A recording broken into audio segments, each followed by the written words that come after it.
मोहसिन नकवी साहब की आज मुलाकात हुई है जनाब अली अमीन गंडापुर साहब के साथ, और पेशावर में ये मुलाकात हुई। वज़ीर आला हाउस में गंडापुर साहब ने उनका स्वागत किया, उनको खुशामदीद कहा, और एपेक्स कमेटी का इजलास जो है वो अमन व अमान की सूरत हाल को लेकर हुआ। इसकी तस्वीरें जब सोशल मीडिया के ऊपर आई हैं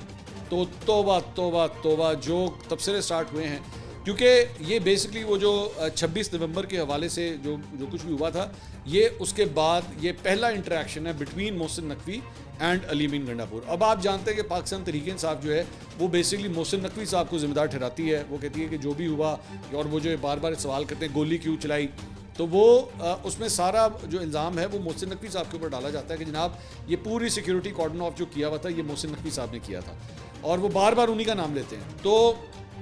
आज जब उनके साथ जाके उनकी मुलाकात हुई तो वो मिट्टी पलीद हुई है अली अमीन गंडापुर साहब की, पाकिस्तान तहरीक इंसाफ के कारकुनों की जानिब से, कि जनाब आपको इससे मिलने की क्या ज़रूरत थी, क्यों मिले हैं इससे, और वो बड़ा उनको तकलीफ़ हुई।